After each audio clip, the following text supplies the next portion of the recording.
Hello friends, welcome back to our channel. Friends, ఈ వీడియోలో మనం ఈరోజు అన్ని న్యూస్ పేపర్లో వచ్చినటువంటి ఇంపార్టెంట్ ఎడ్యుకేషన్ అప్డేట్స్తో పాటు చాలా ముఖ్యమైనటువంటి కరెంట్ అఫైర్స్ కూడా రావడం జరిగింది. సో వాటన్నిటి గురించి వన్ బై వన్ ఈ వీడియోలో అయితే చూద్దాం. సో వీడియో చూస్తున్న ప్రతి ఒక్కరు వీడియోని ఖచ్చితంగా లైక్ చేయండి. డైలీ 1 to 2 అవర్స్ వర్క్ చేసి దాదాపుగా 8 న్యూస్ పేపర్ చదివి ఇన్ఫర్మేషన్ మీకు అందించడం జరుగుతుంది. చాలామంది మన వీడియోస్ని చూస్తున్నారు కానీ లైక్ చేయట్లేదు. ఖచ్చితంగా లైక్ చేయండి. సో ఈ వీడియోకి అయితే నేను 1000 లైక్స్ ఎక్స్పెక్ట్ చేస్తున్నాను. సో ఇది ఎవరికైతే యూజ్ ఉంటుందో వారికి షేర్ చేయండి. అదేవిధంగా సబ్స్క్రైబ్ చేసుకొని చూడండి. రెగ్యులర్గా మీకు జాబ్ అప్డేట్స్ అంతాయి. మన ఛానల్కి సంబంధించినటువంటి టెలిగ్రామ్ గ్రూప్లో కూడా జాయిన్ కాండి. సో దాంట్లో కూడా రెగ్యులర్గా జాబ్ అప్డేట్ షేర్ చేస్తున్నాను. మీకు చాలా యూజ్ ఉంటుంది. ఆ గ్రూప్లో కంపల్సరీ జాయిన్ కాండి. ఫ్రెండ్స్, మన ఛానల్ ద్వారా తెలంగాణ కల్చర్ కావచ్చు, ప్రభుత్వ పథకాలకు సంబంధించినటువంటి 2 గ్రాండ్ టెస్ట్ అనేది మన యాప్లోకి తీసుకురావడం జరిగింది. టాప్ 100 బిట్స్కి సంబంధించిన గ్రాండ్ టెస్ట్ ప్రజెంట్ మన యాప్లో అయితే ఉన్నాయి. మీరు 30 రూపీస్ చెల్లించి దీనికి సంబంధించినటువంటి టెస్ట్ను ఆన్లైన్లో రాసుకోవచ్చు. దాంతోపాటుగా మీరు పీడిఎఫ్ కూడా డౌన్లోడ్ చేసుకోవచ్చు. ఇంకా మనకు గ్రూప్ 2 కావచ్చు, అదేవిధంగా గ్రూప్ 4కి సంబంధించి అండ్ ఆర్థమెటిక్కి సంబంధించినటువంటి వీడియో కోర్సెస్ కూడా యాప్లో ఉన్నాయి. కరెంట్ అఫైర్స్ పీడిఎఫ్ కూడా పర్ మంత్కు 20 రూపీస్ చొప్పున చెల్లించి మీరు పీడిఎఫ్ డౌన్లోడ్ చేసుకొని ప్రింట్ తీసుకోవచ్చు. ఇంకా టెస్ట్ సిరీస్ ఉన్నాయి. ఇండియన్ పాలిటిక్స్ సంబంధించిన టెస్ట్ సిరీస్ కావచ్చు, తెలంగాణ చరిత్ర, అదేవిధంగా తెలంగాణ ఉద్యమ చరిత్ర అండ్ అదేవిధంగా జనరల్ సైన్స్కి సంబంధించినటువంటి టెస్ట్ సిరీస్ ఉన్నాయి. వీటికి సంబంధించిన శాంపిల్ టెస్ట్లు అక్కడ ఉంటాయి. ఒకసారి చూసిన తర్వాత నచ్చితే దానికి సంబంధించిన కోర్స్ అయితే తీసుకోండి. ఫ్రెండ్స్, ఈరోజు న్యూస్ పేపర్లో వచ్చేటువంటి అప్డేట్స్ కనుక చూసినట్టయితే మనకు ఫస్ట్ అప్డేట్ వచ్చేసి తెలంగాణలో మరొక నోటిఫికేషన్ అయితే రిలీజ్ కావడం జరిగింది. సో ఇక్కడ చూసినట్టయితే మనకు ఉత్తర తెలంగాణ విద్యుత్ పంపిణీ సంస్థ TSNPDCL నుంచి junior assistant cum computer operator notification release చేస్తున్నట్లు మనకు ఒక పేపర్ ప్రకటన అనేది ఈనాడు న్యూస్ పేపర్లో రావడం జరిగింది. సో ఇక్కడ మీరు చూసినట్లయితే రెగ్యులర్ ప్రాతిపదికన జూనియర్ అసిస్టెంట్ మరియు కంప్యూటర్ ఆపరేటర్ ఖాళీలు భర్తీ చేయుటకు అర్హత గల అభ్యర్థుల నుండి ఉద్యోగ దరఖాస్తులను TSNPDCL కోరుతుందని చెప్పేసి ఇక్కడ ఇచ్చారు. సో ఇక్కడ చూసినట్లయితే మనకు కేడర్ వచ్చేసి జూనియర్ అసిస్టెంట్ మరియు కంప్యూటర్ ఆపరేటర్ అని చెప్పేసి జరిగింది. సో ఖాళీల సంఖ్య వచ్చేసి మనకి ఇక్కడ 100 వేకెన్సీ అయితే ఉన్నాయి. సో వీటికి సంబంధించినటువంటి పూర్తి నోటిఫికేషన్ కోసం ఇక్కడ మనకు TSNPDCL వెబ్సైట్ అయినటువంటి సో ఇక్కడ www.tsnpdcl.in అనే వెబ్సైట్ని సందర్శించమని చెప్పేసి అయితే ఇక్కడ ఇచ్చారు. సో ఈ వెబ్సైట్కి వెళ్తే ఇంకా పూర్తి వివరాలు అయితే మనకి ఇక్కడైతే అప్డేట్ చేయలేదు. సో మాక్సిమం ఈ రోజు లేదా రేపు దీనికి సంబంధించిన పూర్తి వివరాలతో మనకు నోటిఫికేషన్ PDF అనేది మనకు వెబ్సైట్లో పెట్టేటువంటి ఛాన్స్ అయితే ఉంది. సో దీనికి సంబంధించి మనకు TSPSC నోటిఫికేషన్ గతంలో వచ్చినప్పుడు డిగ్రీ అర్హత అనేది ఉన్నది. అంటే డిగ్రీతో పాటుగా సో కంప్యూటర్ నాలెడ్జ్ ఉండాలని చెప్పేసి మనకు ఆ నోటిఫికేషన్లో ఇచ్చారు. సో మాక్సిమం దీనికి కూడా మనకు డిగ్రీ అర్హత తోటి అప్లై చేసుకునే విధంగా ఉండేటువంటి ఛాన్స్ అయితే ఉంటుంది. సో దీనికి సంబంధించి TSNPDCL పరిధిలో ఉన్నటువంటి ఏవైతే 15 జిల్లాలు ఉంటాయో అవి లోకల్ జిల్లాల కింద అయితే పరిగణిస్తారు. సో మిగతా నాన్ లోకల్ కింద అంటే మనకు 95:5 రేషియోలో ఈ రిజర్వేషన్ అనేది ఉంటుంది. మనకు గతంలో కూడా TSPSC జూనియర్ అసిస్టెంట్ నోటిఫికేషన్ ఇచ్చినప్పుడు అదే విధంగా అయితే ఉంది. సో దీనికి సంబంధించి ఇంకా మీకు పూర్తి వివరాలు కావాలనుకుంటే వీడియోని లైక్ చేసి కింద కామెంట్ చేయండి. దీనికి సంబంధించినటువంటి మనకు నోటిఫికేషన్ రిలీజ్ కాగానే మీకు పూర్తి వివరాలతో ఒక వీడియోలో మీకు ఎక్స్ప్లెయిన్ చేసేటువంటి ప్రయత్నం అయితే చేస్తాను. సో కావాలనుకున్నారు కంపల్సరీ వీడియోని లైక్ చేసి కింద ఎస్ అని కామెంట్ చేయండి. ఇక నెక్స్ట్ అప్డేట్ కనుక చూసినట్లయితే మనకి పేపర్ లీకేజ్ సంబంధించి చూడవచ్చు.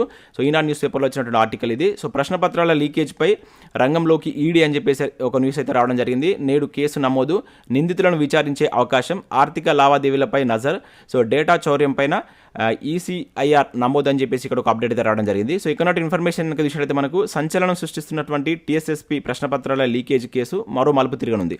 సో రూపాయలు లక్షల్లో డబ్బులు చేతులు మారినట్లుగా ఇప్పటికే సిట్ దర్యాప్తులో వెల్లడి కావడంతో త్వరలో ఎన్ఫోర్స్మెంట్ డైరెక్టరేట్ ఈడీ రంగంలోకి దిగబోతుంది. సో విశ్వసనీయ సమాచారం మేరకు కేసు నమోదుకు ఈడీ అధికారులు ఇప్పటికే ఏర్పాట్లు చేశారు. ప్రశ్నపత్రాల లీకేజీకి సంబంధించి తొలుతగా సో బేగం బజార్ పోలీస్ స్టేషన్లో కేసు నమోదు కాగా ఆ తర్వాత దాన్ని మనకు CCSకు బదిలీ చేశారు. సో ఈ కేసులో ఇప్పటికే 15 మంది నిందితులను పోలీసులు అరెస్ట్ చేశారు. సో వారిలో కొందరిని కస్టడీలోకి తీసుకొని విచారిస్తున్నారు. సో అదేవిధంగా గ్రూప్ 1 పరీక్షలో మనకు 100 మార్కులు పైగా సాధించిన అభ్యర్థులను కూడా విచారిస్తున్నట్లు ఇక్కడ ఇవ్వడం జరిగింది.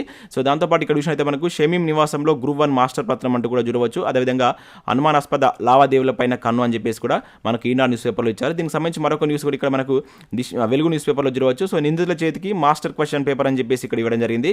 సో 6 ఎగ్జామ్స్కు సంబంధించి 15 పేపర్లు లీక్ అని చెప్పేసి ఇక్కడ ఇచ్చారు. సో మాస్టర్ పేపర్లో ప్రశ్నలతో పాటు జవాబులు. సో షమీం, రమేష్, సురేష్ల విచారణలో కీలక వివరాలు వెలుగులోకి. సో వాళ్ళ ఇండ్లలో సిట్ సోదాలు. సో మరికొంతమంది TSPSC ఉద్యోగులకు నోటీసులు ఇచ్చేటువంటి ఛాన్స్ అని చెప్పేసి ఇక్కడ ఇచ్చారు. సో TSPSC పేపర్ల లీకేజ్ కేసులో సంచలన విషయాలు వెలుగులోకి వస్తున్నాయి. సో నిందితులకు క్వశ్చన్ పేపర్లే కాకుండా ప్రశ్నపత్రాలతో పాటు జవాబు ఉన్నటువంటి మాస్టర్ క్వశ్చన్ పేపర్లు కూడా లీక్ అయ్యాయి. సో గ్రూప్ 1 సహా 6 పరీక్షలకు సంబంధించినటువంటి మాస్టర్ క్వశ్చన్ పేపర్లను ప్రవీణ్ గ్యాంగ్ హ్యాక్ చేసిందని చెప్పేసి సిట్ విచారణలో తెలియదని చెప్పేసి ఇచ్చారు. సో దానికి సంబంధించి ఇక్కడ మనం కంటిన్యూషన్ న్యూస్ కూడా చూడవచ్చు. సో శంకరలక్ష్మి పాత్రపై ఆరా అని చెప్పేసి ఇచ్చారు. సో మరోసారి ఈ TSPSC ఉద్యోగులను విచారించనున్నటువంటి మనకు సిట్ అని చెప్పేసి కూడా ఇక్కడ చూడవచ్చు. సో మరింత మందికి గ్రూప్ 1 పేపర్ లీక్ అని చెప్పేసి కూడా ఇచ్చారు. సో దీనికి సంబంధించి మరొక న్యూస్ పేపర్లో కనుక చూసినట్లయితే మనకి ఇది సాక్షి న్యూస్ పేపర్లో వచ్చినటువంటి ఆర్టికల్. 15 పేపర్లో అవుట్ అంటూ మనకు ఒక ప్రధాన వార్తగా అయితే సాక్షి న్యూస్ పేపర్లో దీన్ని చూడవచ్చు. సో TSPSC ప్రశ్నపత్రాల లీక్ కేసు దర్యాప్తులో కీలక పురోగతి అని చెప్పేసి ఇచ్చారు. 6 పరీక్షలకు సంబంధించి 15 పేపర్లు లీక్ అయినట్టు తేల్చినటువంటి సిట్. సో గ్రూప్ 1 ప్రిలిమ్స్ ప్రశ్నపత్రం ఆ 5గురి మధ్య పంపకం. సో ఏఈ ఎగ్జామ్స్ పేపర్లు పలువురికి విక్రయం. సో మిగతావి పెన్ డ్రైవ్కే పరిమితం అని చెప్పేసి ఇచ్చారు. సో ఆ ప్రశ్నపత్రాల గురించి కూడా ఇక్కడ ఇవ్వడం జరిగింది. ఆ 15 ప్రశ్నపత్రాలు ఏవి అంటూ కూడా ఇక్కడ మనం చూడవచ్చు. సో గ్రూప్ 1 జనరల్ స్టడీస్ కావచ్చు, AEE సివిల్ ఇంజనీరింగ్ కావచ్చు, AEE ఎలక్ట్రికల్ ఇంజనీరింగ్, అదేవిధంగా దానికి సంబంధించినటువంటి మెకానికల్ కావచ్చు, ఇంకా DAO general studies and mathematics, అదేవిధంగా జనరల్ స్టడీస్ డిప్లొమా ఏఈ కావచ్చు, ఇంకా ఏఈకి సంబంధించిన వివిధ విభాగాల పేపర్లు, ఇంకా జూనియర్ లెక్చరర్స్ ఎగ్జామ్ సంబంధించిన పేపర్, ఇట్లా మొత్తం 15 పేపర్లు అయితే లభించినట్లు ఇక్కడైతే మనకు సాక్షి న్యూస్ పేపర్లు అయితే ఇవ్వడం జరిగింది. సో దానికి సంబంధించిన ఇన్ఫర్మేషన్ ఇక్కడ మనం చూడవచ్చు. సో 6 పరీక్షలపై దృష్టి అని చెప్పేసి కూడా మనకు దీనికి సంబంధించి కంటిన్యూషన్ న్యూస్లో కూడా మనం చూద్దాం. నెక్స్ట్ వస్తుంది. సో ఇక్కడ చూసినట్లయితే మనకు పేపర్ లీకేజ్ కేసు లక్షల్లో డీల్ అని చెప్పేసి మనకు మరొక న్యూస్ పేపర్లో అయితే ఇచ్చారు, ఆంధ్రప్రభ న్యూస్ పేపర్లో. సో 5 నుంచి రూపాయలు 25 లక్షలు వసూలు చేసినటువంటి నిందితుడు డాక్యా. సో డాక్యా బ్యాంకు ఖాతాలను పరిశీలించినటువంటి సిట్ అధికారులు ఏఈ పేపర్ను రూపాయలు 13.5 లక్షలకు కొనుగోలు చేసినటువంటి నీలేష్ గోపాల్ అండ్ ఆస్తులు బంగారం తాకట్టు పెట్టి పేపర్లను కొన్న నిందితులు, అదేవిధంగా షమీం రమేష్ సురేష్ ఇళ్లలో సిట్టు సోదాలు. సో శంకర లక్ష్మిని మరోసారి ప్రశ్నించినటువంటి సిట్ అని చెప్పేసి మనకు ఆంధ్రప్రభ న్యూస్ పేపర్లో పేపర్ లీకేజ్ సంబంధించిన అప్డేట్ అయితే చూడవచ్చు. సో నెక్స్ట్ అప్డేట్ కనుక చూసినట్లయితే 6 పరీక్షలపైనే దృష్టి అని చెప్పేసి మరొక అప్డేట్ ఇక్కడ మనం సాక్షి న్యూస్ పేపర్లో చూడవచ్చు. రద్దయిన వాయిదా పడిన పరీక్షల నిర్వహణకు TSPSC చర్యలు. ఇప్పటికే గ్రూప్ 1 AEE పరీక్షల తేదీలు ఖరారు చేసినటువంటి కమిషన్ మిగతా పరీక్షలకు త్వరలో తేదీలు ప్రకటించేందుకు కసరత్తు అని చెప్పేసి ఈనాడు న్యూస్ పేపర్లో ఒక ఆర్టికల్ అయితే రావడం జరిగింది. సాక్షి న్యూస్ పేపర్లో ఒక ఆర్టికల్ అయితే రావడం జరిగింది. సో ఇక్కడ ఇన్ఫర్మేషన్ కనుక చూసినట్లయితే మనకు ప్రశ్నపత్రాల లీకేజీ నేపథ్యంలో రద్దయిన వాయిదా పడినటువంటి అర్హత పరీక్షలను మళ్లీ నిర్వహించడంపై TSPSC దృష్టి పెట్టింది. ఈ వార్షిక సంవత్సరంలో 26 ఉద్యోగ ప్రకటనలు జారీ చేసినటువంటి కమిషన్ 7 పరీక్షలు నిర్వహించగా, సో ఇందులో మనకు 4 పరీక్షలు అయితే రద్దయ్యాయి, 2 పరీక్షలను చివరి నిమిషంలో వాయిదా వేశారు. కాగా ఇప్పటికే మనకు గ్రూప్ 1 పరీక్ష నిర్వహణ తేదీని ప్రకటించిన కమిషన్ 2 రోజుల క్రితం మనకు అసిస్టెంట్ ఎగ్జిక్యూటివ్ ఇంజనీర్ AEE పరీక్ష తేదీలను కూడా వెల్లడించింది. సో మిగతా 4 పరీక్షలకు అతి త్వరలోనే తేదీలు ప్రకటించేందుకు కార్యాచరణ సిద్ధం చేస్తుందని చెప్పేసి ఇచ్చారు. సో తేదీలను సర్దుబాటు చేస్తున్నట్లు కూడా ఇక్కడ ఇవ్వడం జరిగింది. మనకి ఇక్కడ TSPSC రద్దు చేసినటువంటి వాయిదా చేసినటువంటి పరీక్షల వివరాలకు సంబంధించిన డీటెయిల్స్ కూడా మనకు సో ఇక్కడ ఇవ్వడం జరిగింది. గ్రూప్ 1 కావచ్చు, అసిస్టెంట్ ఎగ్జిక్యూటివ్ ఇంజనీర్, సో ఇట్లా వాటికి సంబంధించినటువంటి వేటిని రద్దు చేసింది, వేటిని వాయిదా వేసింది అని చెప్పేసి కూడా ఇక్కడ మనకు ఒక అప్డేట్ అయితే చూడవచ్చు. సో ఇవి మనకు వివిధ న్యూస్ పేపర్లో వచ్చినటువంటి education updates. Next current affairs అయితే చూద్దాం. చాలా ముఖ్యమైనటువంటి కరెంట్ అఫైర్స్ అయితే ఈరోజు రావడం జరిగింది. సో స్కిప్ చేయకుండా చూడండి, ఖచ్చితంగా వీడియోని లైక్ చేయండి. సో ఒకే వీడియోలో మీకు ఎడ్యుకేషన్ అప్డేట్స్ అదేవిధంగా కరెంట్ అఫైర్స్ కలిపి అందించడం జరుగుతుంది. సో మీరు ఇచ్చేటువంటి లైక్స్ ఒక టైప్ ఆఫ్ ఎంకరేజింగ్గా ఉంటాయి కనుక ప్రతి ఒక్క లైక్ చేసి మీ మిత్రులకైతే షేర్ చేయండి. సో ఇక్కడ మనం ఫస్ట్ కరెంట్ అఫైర్ కనుక చూసినట్లయితే ఉదయం 11 గంటలు 15,497 మెగావాట్లు అంటూ ఇక్కడ ఒక అప్డేట్ మనం చూడవచ్చు. రాష్ట్ర చరిత్రలోనే అత్యధిక విద్యుత్ వినియోగం అని చెప్పేసి ఇక్కడ ఇచ్చారు. సో ఈ నెలలో రెండోసారి 15,000 మెగావాట్లు దాటినటువంటి డిమాండ్ అంటూ చూడవచ్చు. సో తెలంగాణ రాష్ట్ర చరిత్రలోనే అత్యధిక విద్యుత్ వినియోగం గురువారం నమోదైంది. ఉదయం 11 గంటల 1 నిమిషానికి కనుక చూసినట్లయితే 15,497 మెగావాట్ల వినియోగం అయిందని చెప్పేసి మనకు రాష్ట్ర ట్రాన్స్కో జెన్కోల CMD ప్రభాకర్ అయితే వెల్లడించారు. సో అంతకుముందు మనకు గరిష్టంగా ఇదే నెలలో మార్చి 14న సో 15,062 మెగావాట్ల వినియోగం కాగా, సో దాన్ని గురువారం అధిగమించినట్లు ఇక్కడ ఒక అప్డేట్ అయితే రావడం జరిగింది. సో దాంతోపాటు ఇక్కడ మనం గుర్తుంచుకోవాల్సింది ఏంటంటే సో దక్షిణ భారతదేశం కనుక తీసుకుంటే సో ఈ విద్యుత్ వినియోగంలో మనకు తమిళనాడు ఫస్ట్ ప్లేస్లో ఉంది, తర్వాత మనకు తెలంగాణ అనేది సెకండ్ ప్లేస్లో ఉంది. సో మన తెలంగాణ రాష్ట్రంలో మొత్తం విద్యుత్ డిమాండ్ అనేటువంటిది 37% వ్యవసాయ రంగానికే వినియోగం అవుతుంది. సో ఇది కూడా గుర్తుంచుకోవాల్సి ఉంటుంది. అత్యధికంగా దేనికి వినియోగిస్తున్నారని కూడా అడగవచ్చు. సో 37% మనకు ఇక్కడ వ్యవసాయ రంగానికి వినియోగిస్తున్నట్లయితే ఇక్కడ ఇవ్వడం జరిగింది. అండ్ దక్షిణాదిలో సెకండ్ ప్లేస్లో ఉంది. ఓవరాల్గా మనకు నిన్నటి డేట్ని అయితే గుర్తుంచుకోండి. అత్యధికంగా కనుక సో రాష్ట్ర చరిత్రలో అత్యధిక వినియోగం జరిగింది కనుక ఆ డేట్ను గుర్తుంచుకునే ప్రయత్నం చేయండి. నెక్స్ట్ విషయంలో అయితే రాజస్థాన్లో రెండో అతిపెద్ద స్టేడియం అంటే ఇక్కడ ఒక ఇంపార్టెంట్ కరెంట్ అఫైర్ చూడవచ్చు. సో రాజస్థాన్ క్రికెట్ సంఘం సో దేశంలోనే రెండవ అతిపెద్ద క్రికెట్ స్టేడియాన్ని నిర్మించనుంది. సో జైపూర్ జిల్లా ఉన్నటువంటి చోన్పు గ్రామంలో ఈ స్టేడియం నిర్మించేందుకు హిందుస్థాన్ జింక్ లిమిటెడ్తో ఒక ఒప్పందం కూర్చుకున్నట్లు ఇక్కడ ఇవ్వడం జరిగింది. సో వేదాంత గ్రూప్కు చెందినటువంటి HGDL దాదాపుగా 300 కోట్లతో ఈ స్టేడియాన్ని నిర్మించింది. సో 100 ఎకరాల విస్తీర్ణంలో దాదాపుగా 75,000 సీట్ల సామర్థ్యంతో స్టేడియం అయితే రూపొందుకుంది. సో దేశంలో మనకు ఫస్ట్ వచ్చేసి మనకు నరేంద్ర మోడీ స్టేడియం అలహాబాద్లో అయితే ఉంది. తర్వాత ఇదే అతిపెద్ద క్రీడా మైదానం అయితే కానున్నట్లు ఇక్కడ ఒక అప్డేట్ అయితే మనం గుర్తుంచుకోవాల్సి ఉంటుంది. ప్లేస్ గుర్తుంచుకోండి, రాజస్థాన్. ఓకే, రాజస్థాన్లో ఉన్నటువంటి జైపూర్లో దేశంలో రెండవ అతిపెద్ద స్టేడియం అయితే రాబోతుంది. ఇక నెక్స్ట్ విషయంలో అయితే మనకి డాక్టర్ నాగేశ్వర్ రెడ్డికి ప్రతిష్టాత్మక చరక పురస్కారం అంటే ఇక్కడ ఒక కరెంట్ అఫైర్ మనం చూడవచ్చు. ప్రఖ్యాత జీర్ణకోశ వైద్య నిపుణులు అదేవిధంగా AIG hospital chairman doctor D Nageswara రెడ్డిని చెన్నైకి చెందినటువంటి గిండి రోటర్స్ క్లబ్ నిర్వాహకులు ప్రతిష్టాత్మక చరక పురస్కారంతో సత్కరించారు. సో చెన్నైలో జరిగినటువంటి కార్యక్రమంలో సో ఈ రోటరీ క్లబ్ ప్రతినిధులు సో ఆ పురస్కారంతో ఇక్కడ మనకు నాగేశ్వర రెడ్డి గారిని అయితే సత్కరించడం జరిగింది. ఇంపార్టెంట్ గుర్తుంచుకోండి, అవార్డు నేమ్ అండ్ ఎవరికి వచ్చింది డైరెక్ట్ కూడా మనకు అడగడానికి అయితే ఛాన్స్ ఉంటుంది. ఇక నెక్స్ట్ విషయం అయితే ఆన్లైన్ టికెట్లో ప్రథమ స్థానం అంటే ఇక్కడ చూడవచ్చు దేశంలోనే దక్షిణ మధ్య రైల్వే ముందంజ. సో ఆన్ రిజర్వ్డ్ బుకింగ్లో 30% డిజిటల్ అని చెప్పేసి ఇక్కడ ఇవ్వడం జరిగింది. సో మనకు దక్షిణ మధ్య రైల్వే ఆన్ రిజర్వ్డ్ రైల్వే టికెట్ల డిజిటల్ పద్ధతిలో తీసుకునేటువంటి వారి సంఖ్య భారీగా పెరిగిందని చెప్పేసి ఇచ్చారు. సో ఈ విభాగంలో మనకు దక్షిణ మధ్య రైల్వే దేశంలోనే తొలి స్థానంలో ఉంది. ఇట్లా ఇది గుర్తుంచుకోండి ఫస్ట్ ప్లేస్ కనుక. సో ప్రస్తుతం మనకు ఆర్థిక సంవత్సరంలో ఈ ఆన్ రిజర్వ్ టికెట్లు దాదాపుగా 38.13% డిజిటల్ పద్ధతిలోనే విక్రమయ్యాయి. సో మొత్తం 17.90 కోట్ల మంది ప్రయాణికులు దీనికి ఆన్ రిజర్వ్డ్ బోగీలో ప్రయాణం చేయగా సో వారిలో మనకు దాదాపుగా టికెట్లు కౌంటర్ల వద్ద కొన్న వాళ్ళు 11.07 కాగా అండ్ అదేవిధంగా 6.83 కోట్ల మంది డిజిటల్ పద్ధతిలోనే తీసుకున్నట్లు ఇక్కడ మనకి ఇవ్వడం జరిగింది. ఏ డివిజన్లో ఎంతమంది తీసుకున్నారని కూడా ఇచ్చారు. సో ఇవన్నిటికంటే మనం గుర్తుంచుకోవాల్సిందంటే ఇది దక్షిణ మధ్య రైల్వే సో మనకు ఆన్లైన్ టికెట్లో ప్రథమ స్థానంలో ఉంది. సో అది ఇక్కడ మీరు ముఖ్యంగా గుర్తుంచుకునే ప్రయత్నం చేయండి. సో నెక్స్ట్ కరెంట్ అఫేర్ కనుక చూసినట్లయితే ఇక్కడ మనకు 47 ఉత్తమ పంచాయతీలకు అవార్డులు అంటే ఇక్కడ ఒక అప్డేట్ చూడవచ్చు. సో 3 పంచాయతీరాజ్ సంస్థలకు ఎంపిక, నేడు అవార్డుల ప్రదానం. సో ముఖ్య అతిథిగా హాజరు కానటువంటి కేటీఆర్ అంటే ఇక్కడ చూడవచ్చు. సో మనకు రాష్ట్రంలో 47 గ్రామ పంచాయతీలకు ప్రభుత్వం రాష్ట్ర స్థాయి ఉత్తమ అవార్డులు అయితే ప్రకటించింది. సో 3 పంచాయతీరాజ్ అదేవిధంగా గ్రామీణాభివృద్ధి సంస్థలను ఉత్తమ అవార్డులకైతే ఎంపిక చేసినట్టు ఇక్కడైతే మనం గుర్తుంచుకోవాల్సి అయితే ఉంటుంది. సో ఇది మనకి ఈరోజు రాజేంద్ర నగర్ వ్యవసాయ విశ్వవిద్యాలయం ఆడిటోరియంలో ఈ అవార్డుల ప్రదానం అయితే జరుగుతుంది. సో ఇక్కడ ఎన్ని అనేది గుర్తుంచుకోండి, ఎన్ని అవార్డ్స్ అనేది చాలా ఇంపార్టెంట్. 47 అవార్డ్స్ అని చెప్పేసి గుర్తుంచుకునే ప్రయత్నం చేయండి. ఇక నెక్స్ట్ విషయం అయితే పాకిస్తాన్లో దేశ ద్రోహ చట్టం రద్దు అని చెప్పేసి ఇక్కడ ఒక అప్డేట్ చూడవచ్చు. తీర్పునిచ్చినటువంటి అక్కడి హైకోర్టు అని చెప్పేసి ఇక్కడ ఒక అప్డేట్ అయితే రావడం జరిగింది. సో పాకిస్తాన్లో ఉన్నటువంటి లాహోర్ హైకోర్టు గురువారం వలస పాలకుల కాలం నాటి దేశ ద్రోహ చట్టాన్ని కొట్టివేసింది. సో ఈ కేంద్ర రాష్ట్ర ప్రభుత్వాలను విమర్శించడం నేరంగా భావించేటువంటి ఈ చట్టాన్ని సో కొట్టివేసినట్టు మనకి ఇక్కడ తీర్పు అయితే ఇవ్వడం జరిగింది. సో ఇక్కడ దానికి సంబంధించినటువంటి మనం నిబంధనలు కనుక చూసినట్లయితే సెక్షన్ 124A కొట్టివేశారు. సో దేశద్రోహ చట్టం స్వతంత్ర పాకిస్తాన్లో భావ ప్రకటన స్వేచ్ఛను అణిచివేసే ఆయుధంగా తయారైందని ఓ పౌరుడు పిటిషన్ వేయడంతో కోర్టు విచారణ జరిపి ఈ నిర్ణయం వెలువరించినట్లు ఇక్కడ ఒక ఇంపార్టెంట్ అప్డేట్ రావడం జరిగింది.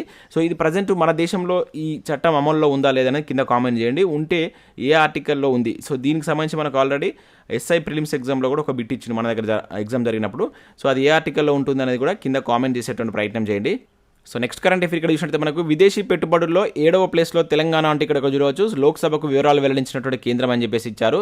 2019-21 మధ్యలో వచ్చినటువంటి ఎఫ్డిఐలు మనకు 28,260 కోట్లే. సో తొలి 3 స్థానాల్లో మనకు మహారాష్ట్ర, కర్ణాటక, గుజరాత్. చాలా ఇంపార్టెంట్, ఈ మూడింటిని గుర్తుంచుకోవాల్సి ఉంటుంది.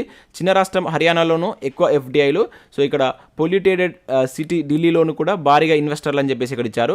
సో రాష్ట్రంలో పెట్టుబడులు పెట్టేందుకు విదేశీ సంస్థలు క్యూ కడుతున్నాయి. ఆయా సంస్థలకు హైదరాబాద్ దేశంలోనే నెంబర్ 1 డెస్టినేషన్ అని చెప్పేసి మనకు కేటీఆర్ గారు ఎన్నోసార్లు చెప్పుకుంటూ వచ్చారు. వరల్డ్ ఎకనామిక్ ఫోరం సదస్సుకు ఆయన వరుసగా హాజరవుతున్నారు. సో అక్కడ అనేక కంపెనీలతోటి చర్చలు జరుపుతున్నారు. రాష్ట్రంలో పెట్టుబడులు పెట్టేందుకు పలు కంపెనీలు ముందుకు కూడా వచ్చాయి. కానీ ఫారెన్ డైరెక్ట్ ఇన్వెస్ట్మెంట్ ఏదైతే మనకు ఎఫ్డిఐలను రాబట్టేటువంటి విషయంలో మిగతా రాష్ట్రాలతో పోలిస్తే తెలంగాణ కాస్తంత వెనుకంజలో ఉందని చెప్పేసి ఇచ్చారు. సో రాష్ట్రంలో అన్ని సౌలతులతో పెట్టుబడులకు అనుకూలంగా ఉన్నటువంటి మిగతా రాష్ట్రాలతో పోలిస్తే విదేశీ పెట్టుబడులు మాత్రం చాలా తక్కువగానే వస్తున్నాయి. సో కేంద్ర ప్రభుత్వం మనకు తాజాగా లోక్సభలో వెల్లడించినటువంటి గణాంకాలు చూసినట్లయితే మనకు 2019-21 మధ్యలో సో 3 ఏళ్లలో రాష్ట్రంలోకి వచ్చినటువంటి ఎఫ్డిఐలు వచ్చేసి 3,442 అని చెప్పేసి ఇక్కడ ఇవ్వడం జరిగింది. సో మన కరెన్సీలో చెప్పాలంటే ఇది 28,260 కోట్లే వచ్చాయని చెప్పేసి ఇక్కడ ఇచ్చారు. సో ఈ జాబితాలో మన రాష్ట్రం 7వ స్థానంలో అయితే ఉండడం జరిగింది. మన రాష్ట్రం ఏ ప్లేస్లో ఉంది అది గుర్తుంచుకోండి. అండ్ ఫస్ట్ 3 ఉన్నటువంటి రాష్ట్రాలు ఏంటి? మహారాష్ట్ర, కర్ణాటక, గుజరాత్. సో ఈ విధంగా అయితే దీనికి సంబంధించి మనం గుర్తుంచుకోవాల్సి ఉంటుంది. సో నెక్స్ట్ కరెంట్ అఫేర్ అయితే మోదీ @20 ఏళ్ళు అని చెప్పేసి ఇక్కడ ఒక అప్డేట్ జరగవచ్చు. సో ప్రధానిగా సీఎంగా నరేంద్ర పాలనపై ప్రముఖ విశ్లేషణలతో పుస్తకం. సో తొలి ప్రతిని రచయిత ధాన్యం సేనాధిపతికి అందించినటువంటి సంజయ్ అని చెప్పేసి ఇక్కడ ఒక అప్డేట్ మనం చూడవచ్చు. సో మనకు ప్రధానమంత్రిగా ముఖ్యమంత్రిగా నరేంద్ర మోడీ 20 ఏళ్ళు పూర్తి చేసుకున్నటువంటి సందర్భాన్ని పురస్కరించుకొని మనకు దేశంలో విభిన్న రంగ ప్రముఖుల విశ్లేషణలతో రూపొందించినటువంటి మోడీ @20 ఏళ్ల పుస్తకాన్ని రాష్ట్రంలో మనకు విద్యావేత్తలతో పాటు ప్రముఖులకు అందజేయాలని చెప్పేసి బీజేపీ అయితే నిర్ణయించింది. సో దానిలో భాగంగా మనకు శ్రీరామనవమి పురస్కరించుకొని మనకు నిన్న రాష్ట్ర అధ్యక్షుడు ఎవరైతే బీజేపీ అధ్యక్షుడు ఉంటారో బండి సంజయ్ గారు సో ఒక బుక్ను మనకు సో ఇక్కడ రిటైర్డ్ ప్రిన్సిపల్ అయినటువంటి రచయిత అయినటువంటి సో మనకు దాస్యం సేనాధిపతికి ఈ పుస్తకాన్ని నిన్నైతే తొలి పుస్తకాన్ని అయితే అందించడం జరిగింది. చాలా ఇంపార్టెంట్. ఇది మోడీ @20 years. సో ఇది మనకు గత 1 month నుంచి అయితే దీని గురించి అయితే మనం వార్తల్లో చూస్తున్నాం. సో గుర్తుంచుకోండి అది ఎవరికి సంబంధించిందని చెప్పేసి ఇట్లా అడగవచ్చు. అండ్ ఇక్కడ మనకు దాన్ని ప్రముఖ రచయితలకు విద్యార్థులకు కూడా ఇవ్వాలని చెప్పేసి ఒక అప్డేట్ అయితే మనకి ఇక్కడ రావడం జరిగింది. సో నెక్స్ట్ కరెంట్ అఫైర్ కనుక చూసినట్టయితే సిద్దిపేట జిల్లాకు మరో 4 రాష్ట్ర స్థాయి అవార్డులు అని చెప్పేసి మరొక అప్డేట్ రావడం జరిగింది. ఇక్కడ సీఎం కేసీఆర్ దత్తత గ్రామం ఎర్రవల్లికి ఒక అవార్డు వచ్చింది. అదేవిధంగా ఇదేంటంటే ఉర్జ్ స్వరాజ్ రాష్ట్ర పురస్కారం, అదేవిధంగా సోలార్ విద్యుత్ వినియోగంలో ఇబ్రహీంపూర్, అదేవిధంగా బంజేరుపల్లిలకు పురస్కారాలు, ఇంకా మొక్కల సంరక్షణలో హరీష్ రావు దత్తత గ్రామం ఇబ్రహీంపూర్, అదేవిధంగా అవార్డులు అందుకున్నటువంటి గ్రామాల అభివృద్ధికి చిహ్నాలు మంత్రి హరీష్ రావు అని చెప్పేసి ఇక్కడ మనం ఒక అప్డేట్ చూడవచ్చు. సో మనకి ఏదైతే ఇప్పుడు రాష్ట్ర స్థాయి అవార్డులు ఇస్తున్నారు కదా, దాంట్లో మనకు సిద్దిపేటకు సంబంధించి ఒక 4 అవార్డ్స్ అయితే రావడం జరిగింది. సో దానికి సంబంధించి కూడా ఇక్కడ ఒక అప్డేట్ అయితే మనకు పేపర్లో ఇచ్చారు. ఇక నెక్స్ట్ విషయం అయితే క్లిష్టమైనటువంటి గ్రూప్లో భారత్ అంటే ఇక్కడ ఒక అప్డేట్ చూడవచ్చు. అండర్ 17 ఆసియా కప్ ఫుట్బాల్ అని చెప్పేసి ఇక్కడ ఒక అప్డేట్ అయితే చూడవచ్చు. ఇక్కడ మనం గుర్తుంచుకోవాల్సింది అంటే సో మనకు అండర్ 17 ఆసియా కప్ ఫుట్బాల్ అనేటువంటిది మనకు జూన్ 15 నుంచి థాయిలాండ్లో ప్రారంభం కానుంది. సో ఇక్కడ జరిగేటువంటి ఆ ప్లేస్ని గుర్తుంచుకోండి, ఆ విధంగా మనకు అడగడానికి ఛాన్స్ ఉంటుంది. అండర్ 17 ఆసియా కప్ ఫుట్బాల్ ఎక్కడ జరుగుతుందని చెప్పేసి డైరెక్ట్ అడగవచ్చు. సో ఇది వచ్చేసి మనకు థాయిలాండ్ వేదికగా జూన్ 15 నుంచి అయితే ప్రారంభం కానుంది. సో నెక్స్ట్ కరెంట్ అఫైర్ కనుక చూసినట్టు ఇక్కడ మనకు రాష్ట్ర జిఎస్డిపి ట్రిపుల్ అంటే ఇక్కడ ఒక ఇంపార్టెంట్ కరెంట్ అఫైర్ అయితే చూడవచ్చు. దేశానికి ఆదర్శంగా తెలంగాణ ఆర్థిక ప్రగతి అని చెప్పేసి ఇచ్చారు. 9 ఏళ్లలో 3 రేట్ల వృద్ధి. సో ఇది కూడా చాలా ఇంపార్టెంట్, గుర్తుంచుకోండి.